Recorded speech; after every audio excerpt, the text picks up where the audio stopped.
حضرت اسماعیل علیہ السلام کی بیوی امارہ کو طلاق کیوں ہوئی؟ والد کے کہنے پر طلاق کا مکمل قصہ۔ بسم اللہ الرحمن الرحیم۔ السلام علیکم پیارے دوستو، زندگی میں بعض فیصلے ایسے ہوتے ہیں جو بظاہر عام لگتے ہیں، مگر ان کے پیچھے گہری حکمت پوشیدہ ہوتی ہے۔ کبھی کبھی انسان کو وہ قدم اٹھانا پڑتا ہے جو بظاہر مشکل نظر آتا ہے، لیکن در حقیقت وہی فیصلہ بہتری اور کامیابی کا سبب بنتا ہے۔ یہی معاملہ انبیاء کرام کی زندگیوں میں بھی نظر آتا ہے، جہاں ان کے ہر عمل کے پیچھے اللہ کی خاص حکمت ہوتی ہے۔ مگر ایک سوال جو اکثر ذہن میں آتا ہے کہ حضرت اسماعیل علیہ السلام جیسے جلیل القدر نبی نے اپنی بیوی کو طلاق کیوں دی؟ کیا ان کے درمیان کوئی بڑی غلط فہمی تھی، یا یہ فیصلہ کسی ناراضگی کی بنیاد پر لیا گیا، یا پھر اس کے پیچھے کوئی خاص پیغام تھا؟ آج کی ویڈیو میں ہم انہی سوالات کے جوابات جانیں گے اور اس واقعے کی حقیقت کو سمجھیں گے۔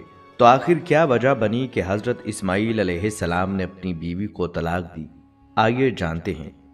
دوستو، یہ واقعہ سیرت کی کتابوں میں یوں بیان ہوا ہے کہ حضرت ابراہیم علیہ السلام کی زندگی آزمائشوں سے بھری ہوئی تھی، اور انہی میں سے ایک بڑی آزمائش اولاد کی نعمت کا دیر سے ملنا تھا۔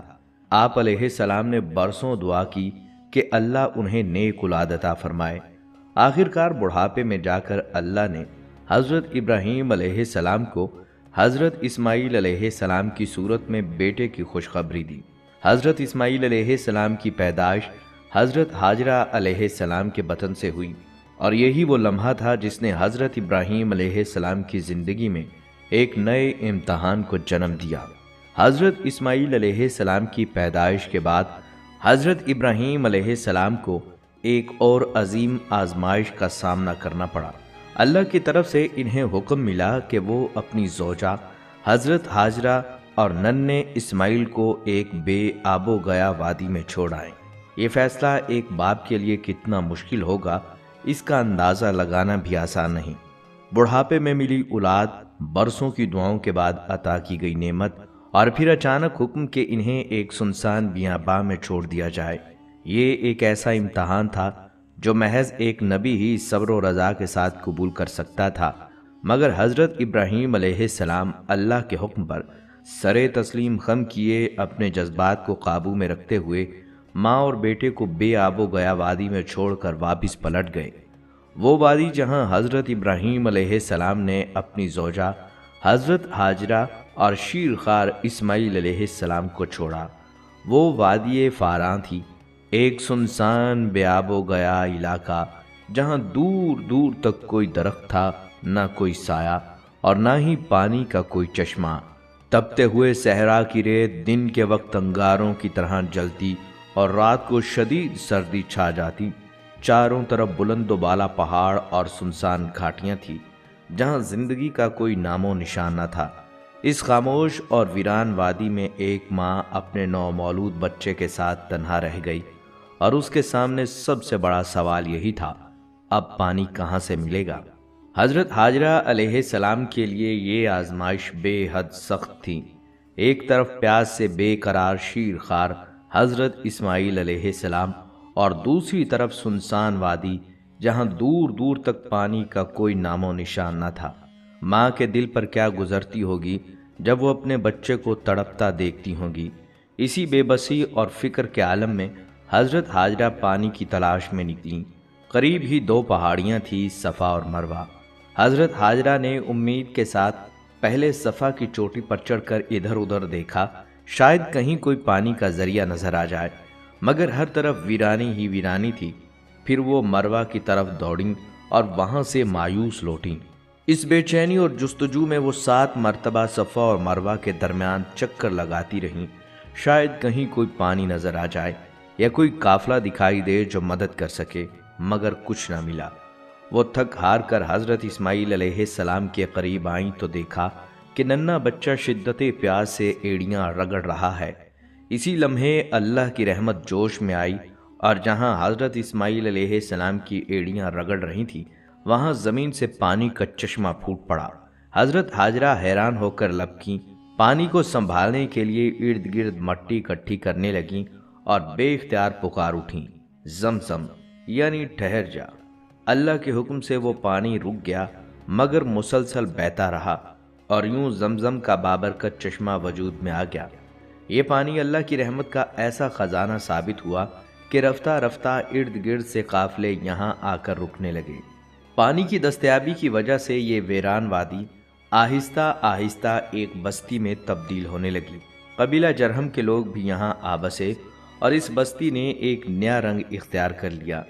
یہی وہ جگہ تھی جو بعد میں مکہ مکرمہ کہلائی اور جہاں خانہ کعبہ تعمیر ہوا۔ بہرحال دوستو، وقت گزرتا گیا اور حضرت اسماعیل علیہ السلام اپنی والدہ حضرت ہاجرہ کے ساتھ اسی وادی فاران میں پروان چڑھنے لگے۔ اب یہاں صرف ایک ماں اور بیٹا نہیں تھے بلکہ قبیلہ جرہم کے لوگ بھی آباد ہو چکے تھے، جو پانی کی موجودگی کی وجہ سے یہاں رکنے پر مجبور ہو گئے۔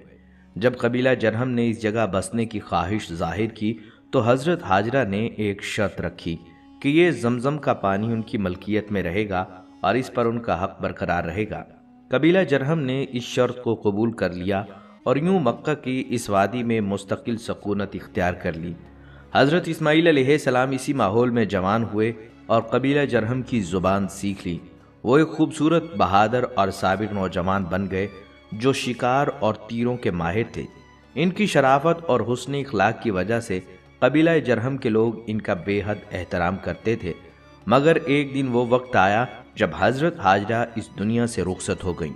ان کی وفات حضرت اسماعیل علیہ السلام کے لیے ایک بہت بڑا صدمہ تھی، کیونکہ وہ اپنی والدہ کے سب سے زیادہ قریب تھے اور بچپن سے لے کر جوانی تک انہی کے سائے میں پروان چڑھے تھے۔ اب وہ تنہا رہ گئے اور ان کے دل میں یہ خواہش جاگی کہ اپنے والد حضرت ابراہیم علیہ السلام کے پاس چلے جائیں تاکہ ان کے ساتھ زندگی بسر کریں۔ مگر قبیلہ جرہم، جو اب وادی فاران میں مستقل طور پر آباد ہو چکا تھا، حضرت اسماعیل علیہ السلام سے بے حد محبت کرتا تھا۔ وہ نہ صرف ان کے حسن سیرت، بہادری اور نیک مزاجی سے واقف تھے بلکہ حضرت اسماعیل علیہ السلام کو اپنے قبیلے کے لیے ایک باعث برکت شخصیت سمجھتے تھے۔ جب حضرت اسماعیل علیہ السلام نے واپسی کا ارادہ کیا تو قبیلہ جرہم کے سرداروں اور عمائدین نے یہ بات پسند نہیں کی کہ وہ ان سے جدا ہو جائیں۔ وہ نہیں چاہتے تھے کہ حضرت اسماعیل علیہ السلام انہیں چھوڑ کر چلے جائیں۔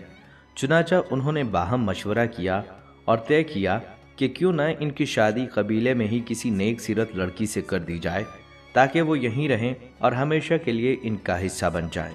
بالآخر قبیلہ جرہم کے ایک معزز گھرانے کی بیٹی امارہ بنت سعید کے ساتھ حضرت اسماعیل علیہ السلام کی شادی طے ہو گئی۔ امارہ ایک نیک سیرت، باحیا اور قبیلے میں اپنی سادگی و حسن اخلاق کے باعث مشہور تھیں۔ ان کا خاندان قبیلے کے معتبر اور باعزت لوگوں میں شمار ہوتا تھا۔ اس نکاح کے بعد وہ قبیلہ جرہم کے ساتھ مزید مضبوطی سے جڑ گئے اور یوں ان کی زندگی کا ایک نیا باب شروع ہوا۔ مگر قسمت نے ابھی ان کے لیے مزید آزمائشیں لکھی تھیں۔ حضرت اسماعیل علیہ السلام کا ذریعہ معاش مچھلی کا شکار تھا۔ وہ اکثر شکار کے لیے نکل جاتے اور دریاؤں اور چشموں کے قریب بیٹھ کر مچھلی پکڑنے کی کوشش کرتے، مگر مچھلی کا شکار ایک غیر یقینی ذریعہ معاش تھا۔ کبھی شکار کامیاب ہو جاتا اور گھر میں کھانے پینے کی فراوانی ہو جاتی، اور کبھی ہاتھ کچھ نہ آتا جس کے باعث فاقہ کشی کی نوبت آ جاتی۔ اس قسم کی ہوائی روزی میں صبر اور قناعت کی بڑی ضرورت تھی، اور حضرت اسماعیل علیہ السلام نے ہمیشہ اللہ پر بھروسہ کرتے ہوئے صبر اور استقامت کا مظاہرہ کیا۔ ان کی سادہ زندگی آزمائشوں سے بھری ہوئی تھی، مگر وہ ہر حال میں اللہ کے شکر گزار بندے بنے رہے۔ ایک دن حضرت اسماعیل علیہ السلام شکار کی تلاش میں جنگل کی طرف نکلے ہوئے تھے۔ وہ اکثر روزی کی تلاش میں دور دراز علاقوں کا سفر کرتے اور ایسے میں گھر پر ان کی اہلیہ امارہ ہی موجود رہتی تھیں۔ اسی دوران حضرت ابراہیم علیہ السلام اپنے بیٹے سے ملنے کے لیے ان کے گھر تشریف لائے۔ دروازہ کھٹکھٹایا تو حضرت اسماعیل علیہ السلام کی بیوی باہر آئیں۔ حضرت ابراہیم علیہ السلام نے ان سے پوچھا، بیٹا اسماعیل کہاں ہے؟ امارہ نے جواب دیا، وہ شکار کے لیے گئے ہیں، معلوم نہیں کب واپس آئیں۔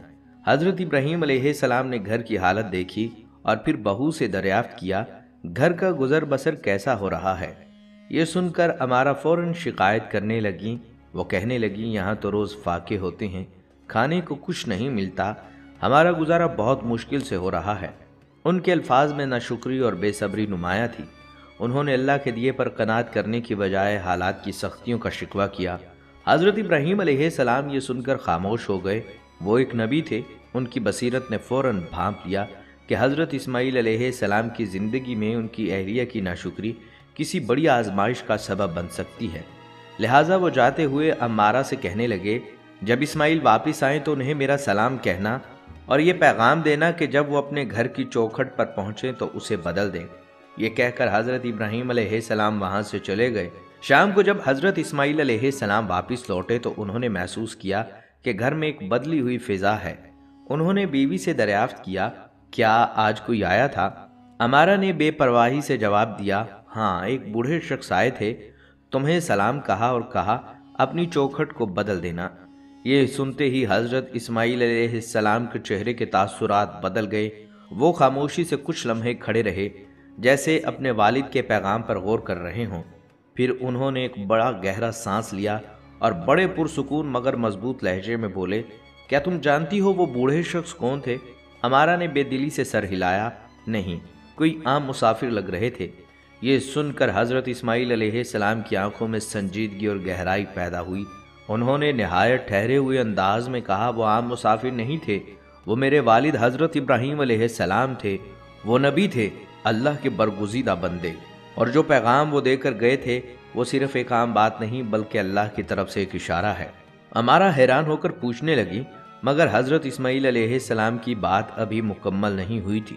انہوں نے مزید کہا، جب میرے والد نے کہا میں اپنی چوکھٹ بدل دوں تو اس کا مطلب ہے کہ مجھے اپنی زندگی میں ایک بڑی تبدیلی لانی ہے، اور اس تبدیلی کا اشارہ تمہاری طرف ہے۔ یہ سنتے ہی عمارہ کے چہرے پر پریشانی کے آثار نمایاں ہو گئے۔ وہ گھبرا کر بولی، مگر میں نے ایسا کیا کیا؟ میں نے تو بس گھر کے حالات کا حال بیان کیا تھا۔ اسماعیل علیہ السلام نے گہری نظر سے اپنی بیوی کو دیکھا اور نرمی مگر مضبوطی سے جواب دیا، ایک گھر کی بنیاد اس کے افراد پر ہوتی ہے۔ ایک نبی کے گھر میں صبر، شکر اور قناعت کا ہونا لازم ہے۔ میرے والد نے تم سے پوچھا کہ گھر کا گزر بسر کیسا ہے، تو تم نے اللہ کے دیے پر قناعت کرنے کی بجائے شکایتیں کی، ناشکری کی۔ یہ اللہ کو پسند نہیں اور نہ ہی مجھے۔ اگر تمہاری زبان سے صبر اور شکر کے الفاظ نکلتے تو شاید معاملہ کچھ اور ہوتا۔ عمارہ کی آنکھوں میں بے یقینی تھی، مگر حضرت اسماعیل علیہ السلام نے اپنے فیصلے میں کوئی جھجک ظاہر نہیں کی۔ وہ ٹھہرے ہوئے مگر مضبوط لہجے میں بولے، حضرت ابراہیم علیہ السلام نے میرے لیے جو پیغام چھوڑا ہے وہ میرے لیے حکم ہے۔ میں اللہ کے نبی کا بیٹا ہوں اور میں اس حکم سے روگردانی نہیں کر سکتا، اس لیے آج سے تم اور میں ایک دوسرے کے لیے اجنبی ہو گئے۔ میں تمہیں طلاق دیتا ہوں۔ یہ سن کر عمارہ کی آنکھوں میں آنسو آ گئے، مگر اب کوئی فائدہ نہ تھا۔ حضرت اسماعیل علیہ السلام نے اپنے والد کے حکم کی تعمیل کی اور اپنی بیوی کو رخصت کر دیا۔ اب حضرت اسماعیل علیہ السلام دوبارہ اپنی روزمرہ کی زندگی میں مشغول ہو گئے۔ وہ بدستور شکار پر جاتے، اپنی گزر بسر کے لیے کوشش کرتے اور اللہ کی نعمتوں پر صبر و شکر کا رویہ اپنائے رکھتے۔ مگر ایک نبی کی زندگی میں صرف دنیاوی ضروریات ہی نہیں ہوتی بلکہ اللہ کے حکم اور برکتوں کا بھی ایک خاص انتظام ہوتا ہے۔ یہاں ایک سوال یہ پیدا ہوتا ہے کہ کیا ہر بیٹے پر لازم ہے کہ وہ والد کے کہنے پر طلاق دے؟ اس کا جواب یہ ہے، اگر والد واقعی کوئی معقول اور شرعی وجہ بیان کرے، جیسے بیوی کے کردار میں خرابی، بدتمیزی یا دین سے دوری، تو بیٹے کو اس پر غور کرنا چاہیے۔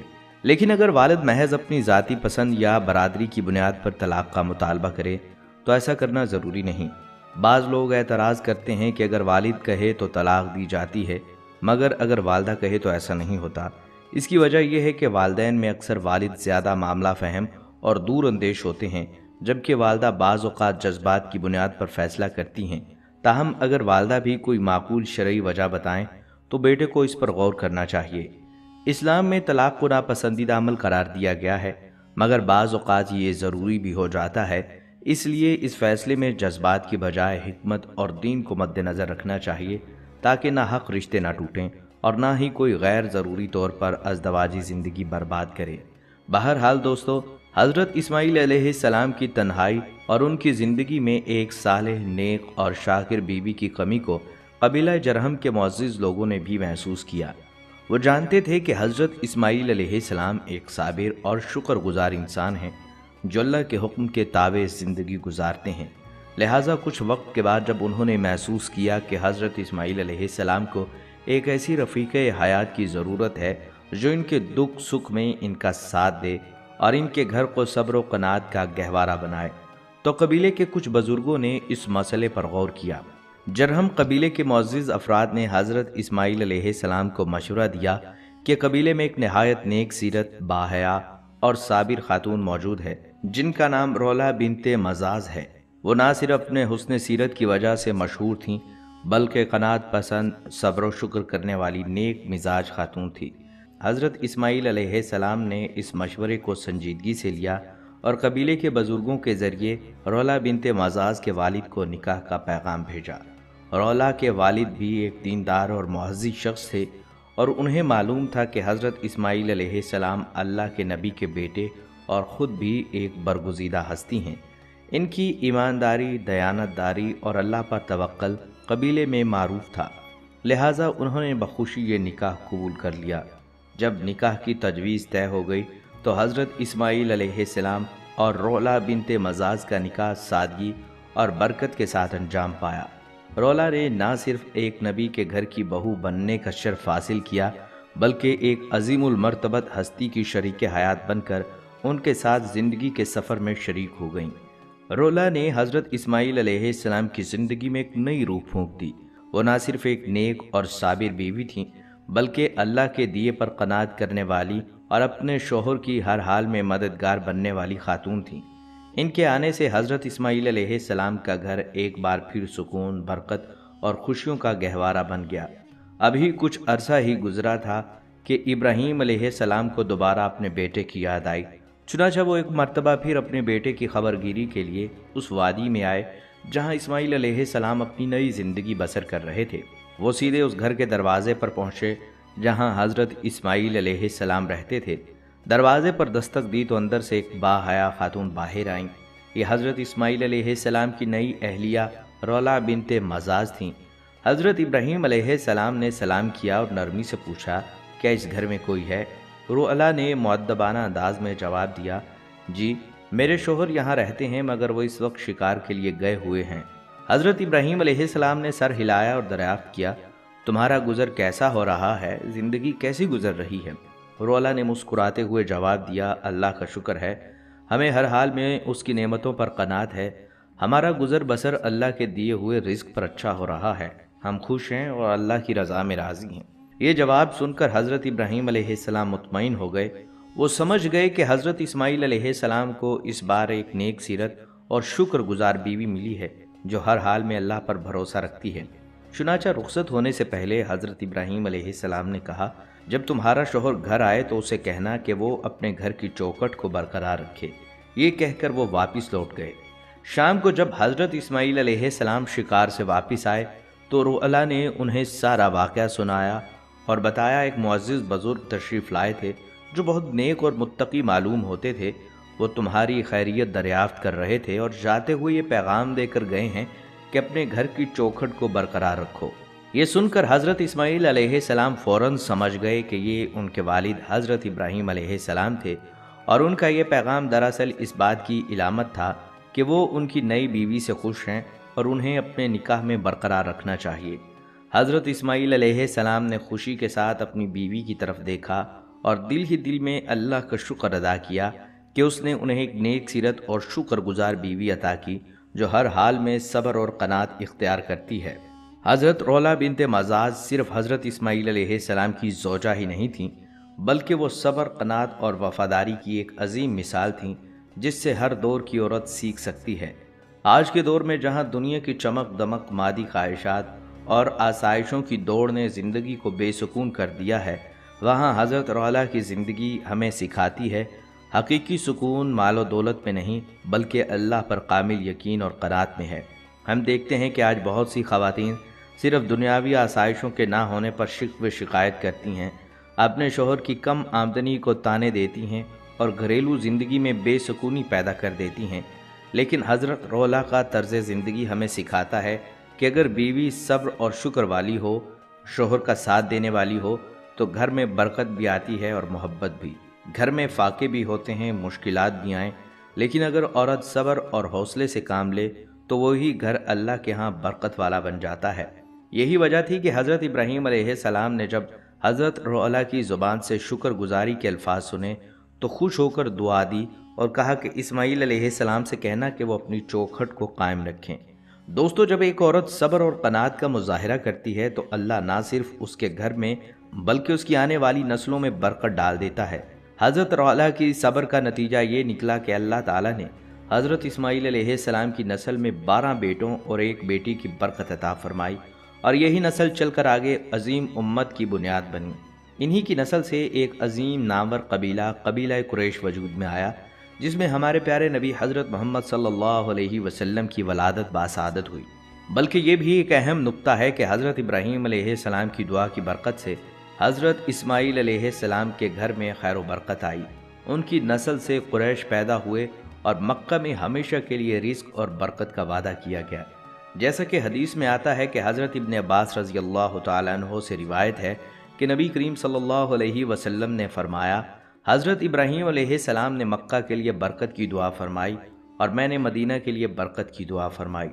دوستو، جب اللہ برکت عطا کرتا ہے تو وہ برکت نسلوں تک قائم رہتی ہے اور ہر چیز میں اضافہ ہوتا ہے۔ یہی وجہ ہے کہ آج بھی مکہ میں لاکھوں لوگ آتے ہیں مگر وہاں کبھی بھوک اور قحط نہیں ہوتا۔ آج بھی مکہ کی سرزمین پوری دنیا کے لیے رزق اور برکت کا مرکز بنا ہوا ہے۔ بہرحال دوستو، حضرت اسماعیل علیہ السلام کے اس واقعے میں ہمارے لیے بے شمار سبق اور حکمتیں پوشیدہ ہیں۔ سب سے اہم سبق یہ ہے کہ ایک بیوی کو اپنے شوہر کی غیر موجودگی میں کیسا طرز عمل اختیار کرنا چاہیے۔ ایک نیک اور صالح عورت کا فرض ہے کہ وہ نہ صرف اپنے شوہر کی عزت اور مال کی حفاظت کرے بلکہ اس کے ساتھ وفاداری اور صبر و قناعت کا مظاہرہ بھی کرے۔ حضرت اسماعیل علیہ السلام کی پہلی بیوی امارہ کی ناشکری، دنیاوی آسائشوں کی طلب اور شوہر کے ساتھ بے وفائی اس کے رویے سے صاف ظاہر تھی۔ یہی وجہ تھی کہ حضرت ابراہیم علیہ السلام نے اپنے بیٹے کو اس سے علیحدگی کا مشورہ دیا، کیونکہ نیک بیوی وہی ہوتی ہے جو اپنے شوہر کی عزت اور سفید پوشی کا بھرم رکھتی ہے، ہر کسی کے سامنے اپنی تنگ دستی کا شکوہ نہیں کرتی اور مشکل وقت میں صبر شکر سے کام لیتی ہے۔ اس واقعے سے ہمیں یہ بھی سیکھنے کو ملتا ہے کہ اعلیٰ اخلاق اور تزکیہ نفس کا سب سے اہم پہلو یہ ہے کہ انسان خود کو شکایت اور ناشکری سے پاک کر لے۔ ایک اچھے اور مثبت سوچ رکھنے والے انسان کی پہچان یہی ہے کہ وہ مشکل حالات میں بھی صبر و قناعت اختیار کرے اور شکوہ شکایت کی عادت سے بچے۔ ایک نیک اور صالح بیوی کی سب سے بڑی خواہش یہ ہے کہ وہ اپنے شوہر کی عزت، مال اور گھر کی حفاظت کرے۔ اگر شوہر کسی سبب سے غیر موجود ہو تو بیوی کا فرض ہے کہ وہ اس کی عزت اور احترام کو برقرار رکھے اور کسی بھی ایسی بات سے گریز کرے جو اس کی بے عزتی یا شرمندگی کا باعث بنے۔ حضرت اسماعیل علیہ السلام کی پہلی بیوی امارہ نے اپنے شوہر کی غیر موجودگی میں تنگ دستی کی شکایت کی اور ناشکری کا مظاہرہ کیا، جو اس کے کردار کی کمزوری کو ظاہر کرتا ہے، جبکہ حضرت رعلا بنت مزاز نے قناعت اور شکر گزاری کا مظاہرہ کیا، جو ایک صالح بیوی کی بڑی نشانی ہے۔ نیک بیوی ہمیشہ اپنے شوہر کے اچھے پہلوؤں کو نمایاں کرتی ہے۔ وہ کسی کے سامنے اپنے شوہر کی بے عزتی نہیں کرتی۔ وہ مشکل وقت میں بھی قناعت پسند اور مطمئن رہتی ہے۔ اسے دنیاوی مال و دولت سے زیادہ شوہر کی عزت اور محبت عزیز ہوتی ہے۔ حضرت اسماعیل علیہ السلام کی پہلی بیوی جو ناشکری اور دنیاوی آسائشوں کی طلبگار تھی، اپنے رویے کی وجہ سے برکت سے محروم ہو گئی اور طلاق کی صورت میں اس کی ازدواجی زندگی ختم ہو گئی۔ حضرت رعلا جو صابر اور شاکر تھیں، ان کے گھر میں برکت ہوئی اور حضرت ابراہیم علیہ السلام کی دعا انہیں نصیب ہوئی اور ان کی نسل سے قریش کا عظیم قبیلہ پیدا ہوا۔ آج کا یہ واقعہ خواتین کے لیے بہترین سبق ہے۔ اگر آج ہم دیکھیں تو آج کے معاشرے میں اکثر خواتین کا رجحان بھی دنیاوی آسائشوں، مہنگی چیزوں اور غیر ضروری خواہشات کی طرف زیادہ ہو گیا ہے۔ نتیجتاً ازدواجی زندگیاں مسائل کا شکار ہو رہی ہیں۔ اگر ہم حضرت رعلا بنت مزاز کی زندگیوں کو مثال بنائیں تو ہمیں سمجھ آتی ہے کہ بیوی کا اصل حسن اس کی قناعت اور اچھے اخلاق ہوتا ہے، نہ کہ دنیاوی زیورات میں۔ شوہر کا اصل سکون نیک بیوی کے صبر و شکر میں ہے، نہ کہ اس کے مال و دولت میں۔ اگر عورت چاہے تو گھر کو جنت بنا سکتی ہے اور اگر بگڑ جائے تو بربادی کا سبب بن سکتی ہے۔ یہی وجہ ہے کہ اسلام ہمیں نیک بیوی کے طور پر صبر و شکر، قناعت، شوہر کی عزت اور اس کی خوشیوں سے خوش رہنے کا درس دیتا ہے، اور یہی ایک کامیاب ازدواجی زندگی کا راز ہے۔ اللہ تعالیٰ سے دعا ہے کہ اللہ ہمیں ایسی ازدواجی زندگیاں عطا فرمائے جہاں میاں بیوی ایک دوسرے کا سہارا بن سکیں اور مشکل وقت میں ایک دوسرے کے کام آ سکیں۔ اگلی ویڈیو تک کے لیے اجازت دیجیے۔ اللہ حافظ۔